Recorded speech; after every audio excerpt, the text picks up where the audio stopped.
Hello, everybody. Welcome back to the Healthy Schools Revolution. It is an honor today to have one of my great new friends, Kathy Puffer. She and I have been hanging out for well over a year now talking about school gardens. And she's brought in her bestest buddy, Nicci Cagan.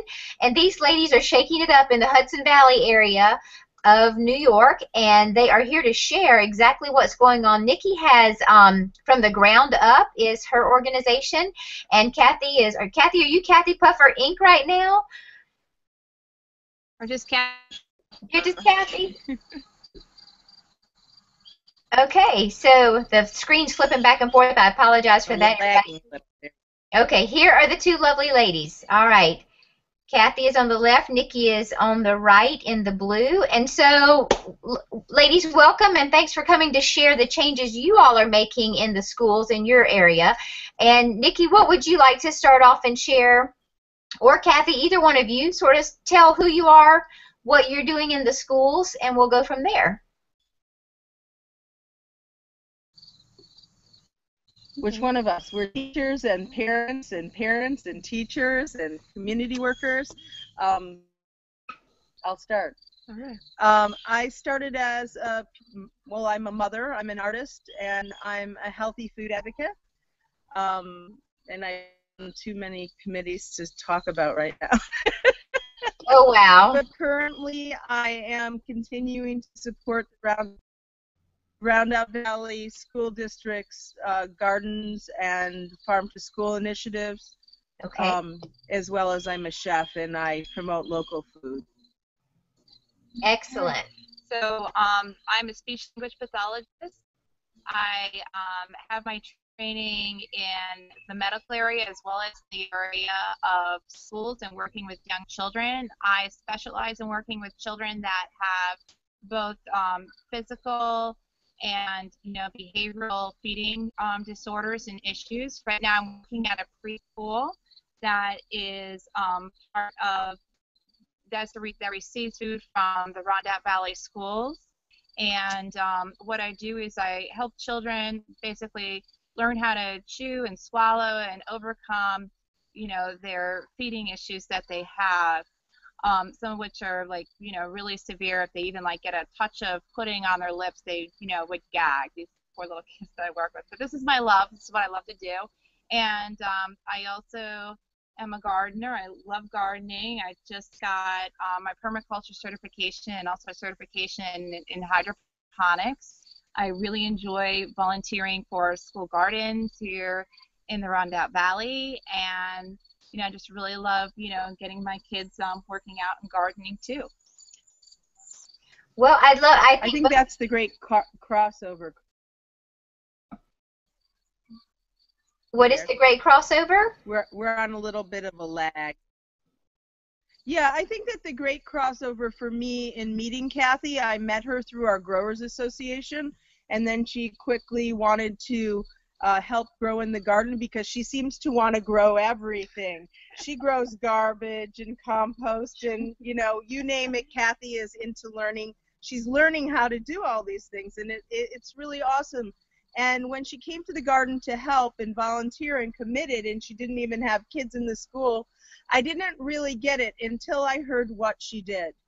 And that her job was really sometimes the children that are really not even thought about, that are just learning how to eat, let alone need to be nourished every day with real food.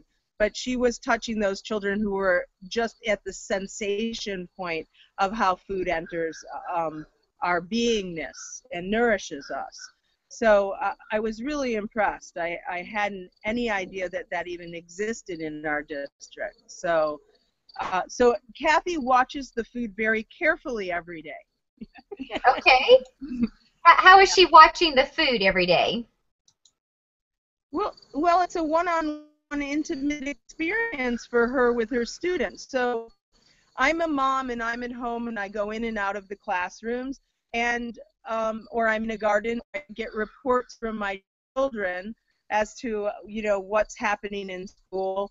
But Kathy is intimate with the food. She's touching it. She's touching it with her. It's a sensation experience. I mean, I'm not far from the expert on this, but I think that our senses are the first thing that come alive when it comes to food. And when we have quality sensations, when we are taking in, that food energy of real quality food, it's a whole experience, and it's a great experience. Right. Absolutely. One of the big things that I've noticed is the trends in speech language pathology right now all point to not having kids learn how to chew on these little pieces of rubber, but learning how to chew on real food.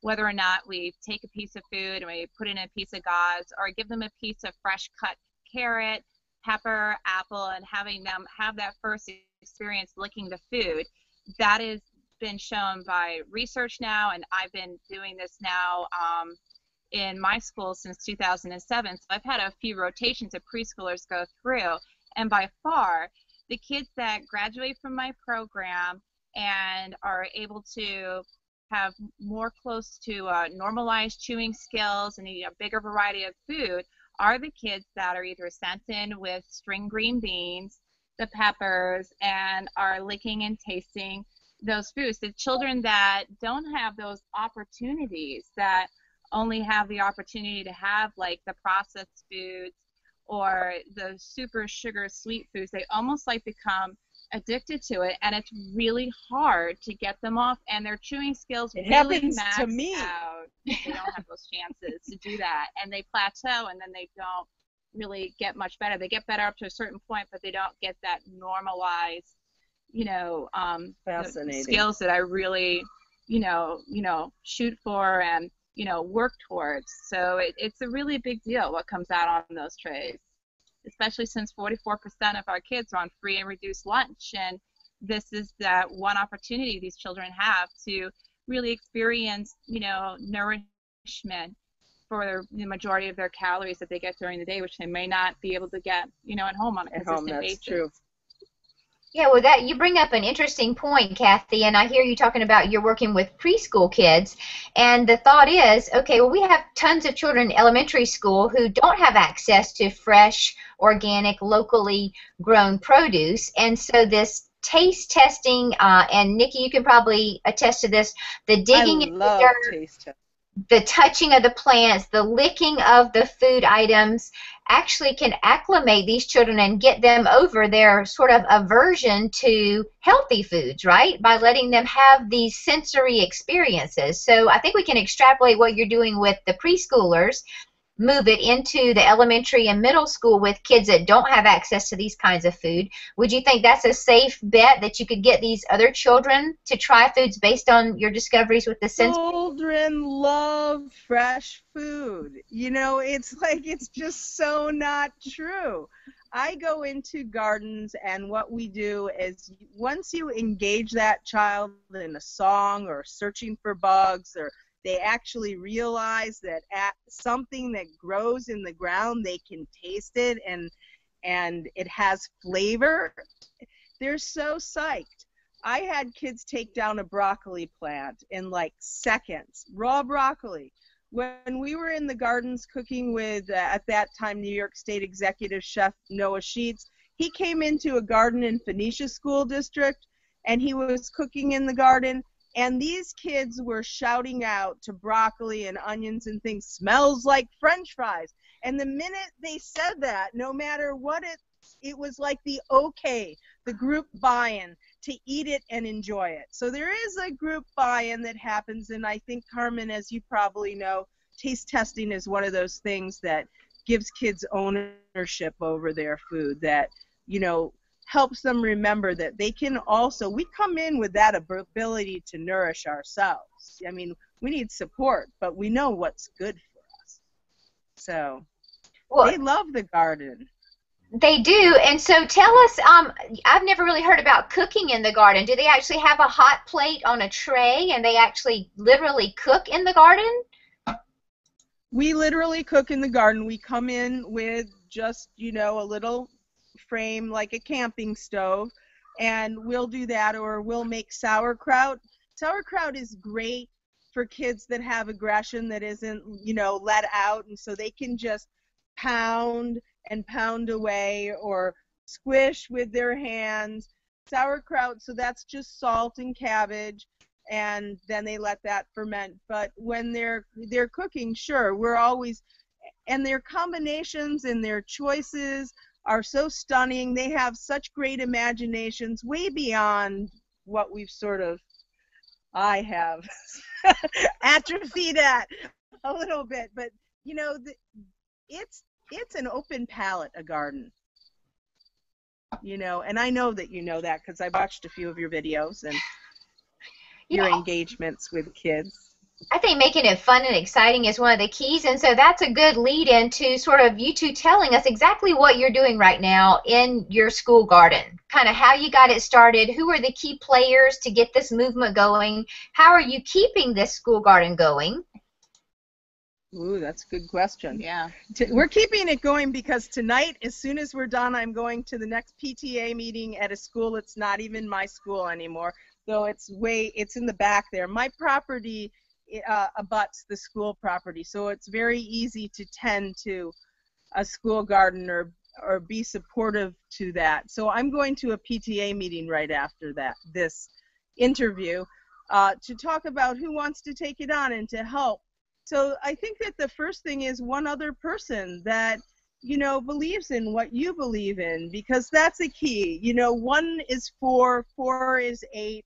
It's just a multiplier concept. So how did we start? I wanted to go fix up the woods in my backyard and do paths, and someone said, Nicci, you know how to garden. And Allison Levy, she's a food stylist, and she's like a maniac grower, and why don't you start a school garden?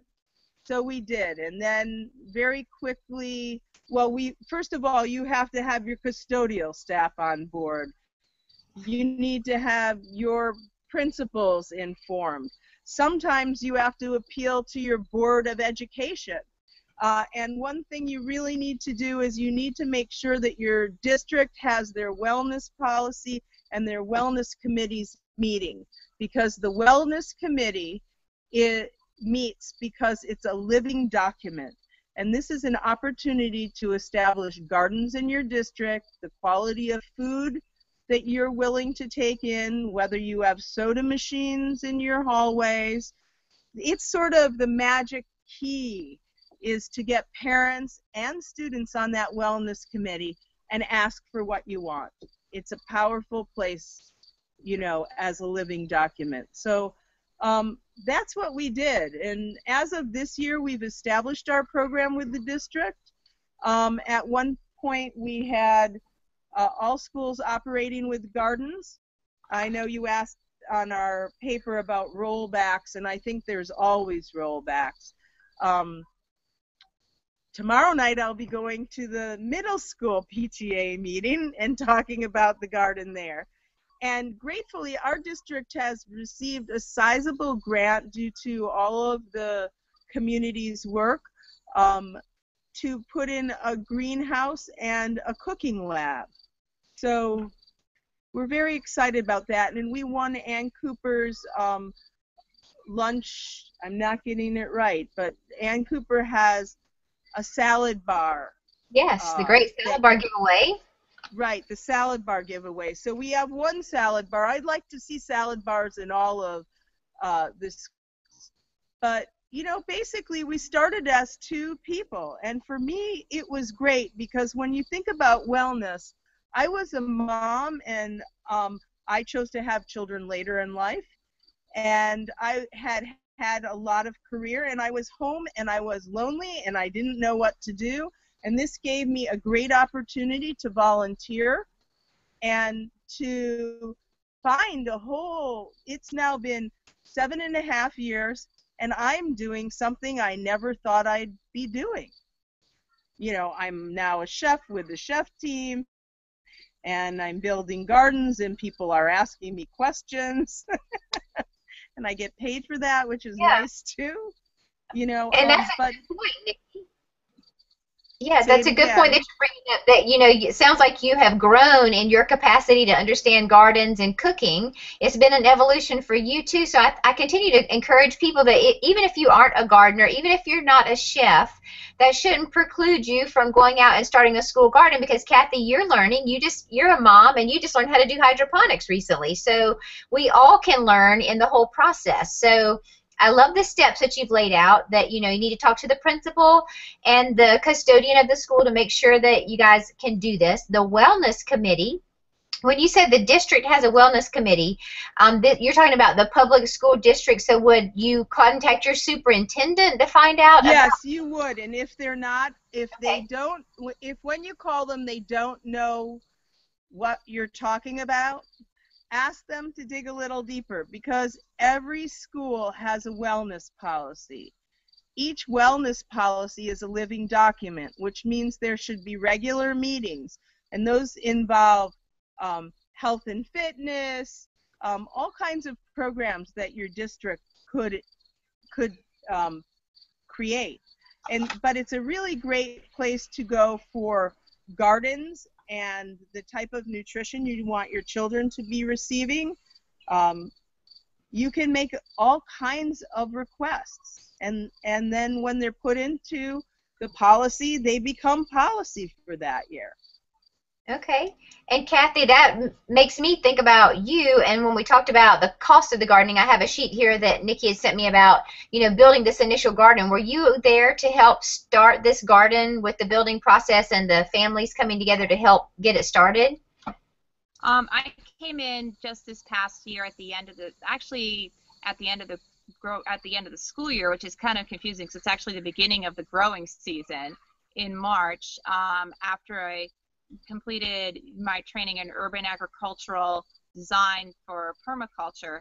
And the one thing that really struck me was in my training about like how it's so important to have buy-in from that school custodian, and that you really need to be on board with them, because you think about it, like that they are the ones that are going to give us access to the water. If there's going to be with composting, absolutely have to be in good relationship with them and make sure that they are on board. I have a very good story about that. I have a very good compost story. I was so excited that we were collecting cafeteria waste and we were composting it, and I was so excited. One day I opened the compost and I saw all these fruit flies, and I thought, what a wonderful thing to see a bug swarm in the garden that wouldn't hurt you. It wasn't bees. So I swarmed, I waved my hands above the compost, and they swarmed into the sky. And then we went into the nurse's office, and the custodial, it was a hot day, our custodian asked her to open up her curtains, and she wouldn't do it. And he didn't know why, so he went over and he opened it, and it was layered with fruit flies, because I swarmed the fruit flies, and they went through the univents into the school, and she was so protective of the garden, she didn't want anyone to know that had happened. Oh my gosh. But there's one after another of things that happen that way. You have to just keep leaping. You have to be a frog in the garden. Keep jumping. Yeah, and I think what our listeners are looking for is they want to know, how did you guys get this going? What did it take? What was the money that it took to get involved? You've told us the key players. Now, what about, I know that you guys are in upstate, so, up in the north, you have a much shorter growing season. What do you do about your school gardens, given that you have a short growing season, and then run into the summer almost immediately? How do you guys handle that? Well, there's a lot of things that happen. I mean, I think that we have to remember that Vermont serves fresh food all year round. So it's possible to do it here. We even have, our climate is not quite as rough as that. Our garden, one of our gardens is in a courtyard, so that courtyard gets a lot of heat from the building. So if the weather is good, we can grow late into October, early November. Our first thing that comes up is ever-bearing raspberries. We do a lot with herbs. We start growing in the classrooms. And we do farm-based education programs we have in the past all through the school year. So we're doing tasting and growing, and they're growing seedlings in the classrooms, and some rooms have chicks in them. But our garden is pretty protected, the one that's right next door. Each one is very different, and I think that's what's important to remember. Your culture of your school, of your community, has to be held in the hands that hold it. Everyone is very different, and we built our garden on $250 donations and about 45 people who showed up to put it in. Each 2 classes have a bed. Programs change. I think an important thing to remember is programs change as people come and go. And don't get caught on personalities, because everybody has their own agenda. And a lot of times you work really well together in the sandbox, but just like with children, some people throw sand, and you have to get out or move to the side, and that's just what you do, and you just keep moving along. And then you have a mountain behind you. Yeah. You know, I think an important point with that is, like, you know, the planning of the garden. And, Absolutely. you know, because the teachers have been so busy, so now we're kind of switching over to minimal maintenance gardening. So that's why we're doing more of the perennials, more of the things that are self-seeding that are going to come back, low maintenance gardening, like how Nicci was saying with the blackberries, we have the raspberries.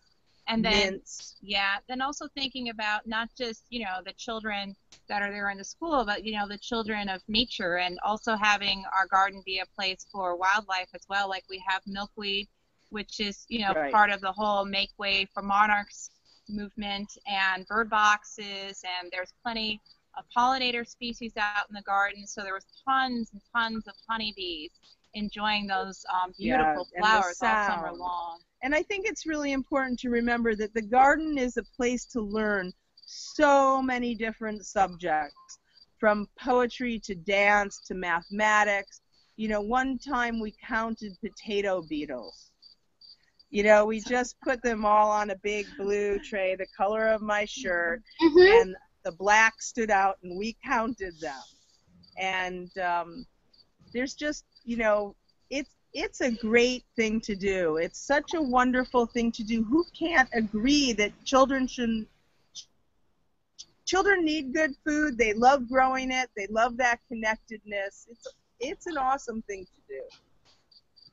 And I'm looking at your notes, Nicci, and I see something about outdoor classroom lessons, because I hear all the wonderful things. I think I can understand how to start a garden, but my mind is going, okay, how are the teachers, you know, how are you matching some curriculum in the garden with what the teachers are trying to teach? Okay. How are they getting out into the garden?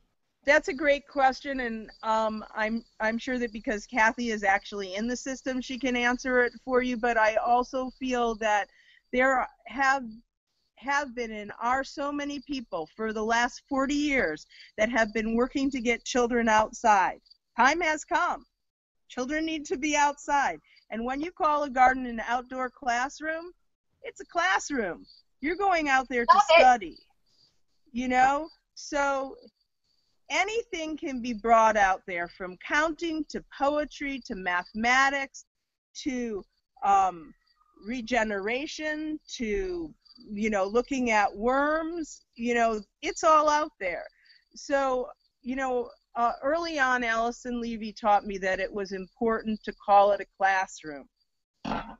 And it's the same thing with the cafeterias. Our cafeterias need to become part of our classroom, where we're educating. Who was the farmer? Who grew this? What does the seed look like? What are the predators of this food? Those are all exciting things to kids. They love predators. Little kids. It's fun. But that kind of weaves into the I can statements for core curriculum, because, you know, core is here in New York State as well as many other states, and some teachers feel like, well, we have to do this curriculum. But you look at the I can statements, especially for the elementary school level, which is that the child can ask a question about what they learned, recall information, and so the teacher could still be, you know, taking data on those points and be meeting the core guidelines and using that time as garden time, which would typically within classroom within the typical four walls, and having it as garden classroom time as well. So it's not just either this or that, but as well, and doing this as part of what they're doing as far as like teaching the children, you know, on a more holistic manner, but still meeting those guidelines that they have to meet. So Carmen, I think that one of the interesting things around that is our preconceived notions of what we can and can't do. Right. And oftentimes, whether it's the cafeteria, the garden, or moving through the bureaucracy that you will have to do as you trot along to build your gardens, is that you have to get beyond the no to the yes.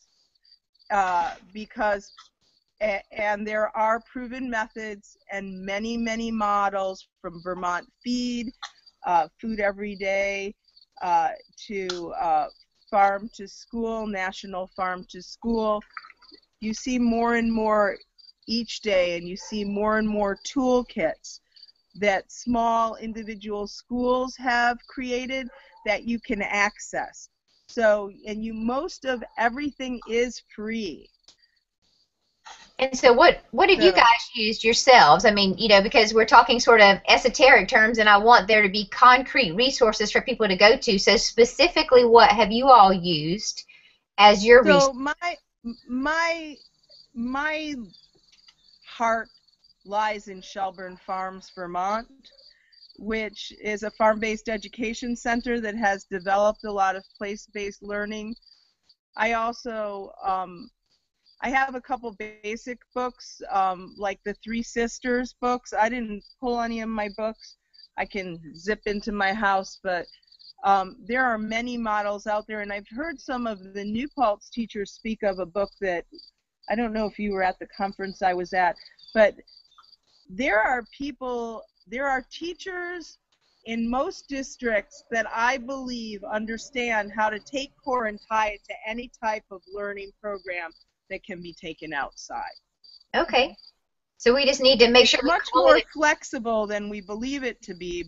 We're just not, we're still trying to figure it all out, I think. Yeah, Farm to School is another excellent National resource. Farm to School. That's something that we also use as well, and they even have it now for preschool level. Yes, and also your cooperative extension offices also have programs. There you go, co-ops, your local co-ops. So I'm trying to get people to think, where do I go? How do I get information on gardening and tying it into the classroom? You just open up that internet if you have internet access, and you just plug in School Gardens, Farm to School, and you will find a wealth of information, because we're becoming a wave. We are the wave. It's definitely a movement, that's for sure. Yeah, and so before we leave, I know that Kathy's really passionate about the sensory issues with the children eating, and so Kathy, would you maybe share some of what you have experienced with the kids, like what you could impart to the listeners on some strategies they can use with their picky eaters and their children that have sensory issues, and the special needs children in the schools that just have difficulty with their foods? Right. I love to use models of healthy eaters, and one of my biggest strategies is if I have a child that is beyond picky eater but has sensory issues, what I like to do is to pair them up with a buddy, and I will pair them up with two other children that are on the school lunch. I'm very intentional about this. So they'll be sitting sandwiched between two kids that are on the school lunch, and they'll have their lunch with that child. And I will take a little bowl and just put one item from the school lunch tray in that child's bowl, and it's just right there in front of them, and it's really no pressure. It's just kind of there. And a next step would be to have them pick it up and touch it, and I might do some gradual tapping up the arm and say, okay, kiss it goodbye. I'm like, good job. Then we just put it back down in the shin, and we're done. It's a place to start. But, you know, I can't overemphasize the importance of the modeling. And if I really want a child to progress, I really encourage the family to have their child on the school lunch program, because there is a constant rotation in the variety of what they are getting on their plate.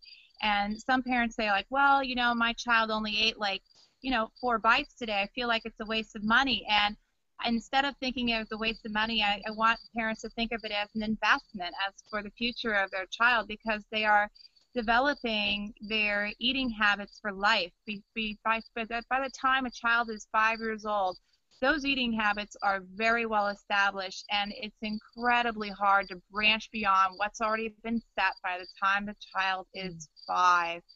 So, you know, again, which is why I'm such a big fan of having healthy school lunches, because this is something that we really depend upon and count on to help these children get a good start in life. Yeah, well, I love the work that both of you ladies are doing, and I hope that our listeners today gain some little insights. I think y'all left some awesome pearls of wisdom with our audience. And I think in closing, I just wanted to ask if either of you had any last epiphanies that you wanted to share, that an aha moment maybe that you had that you could share with our audience before we part. Community-supported school gardens. Yeah, and just, you know, get out there and find a friend. Yeah. One friend. Find You know, or just get out there and dig, and other people will come. Dig in?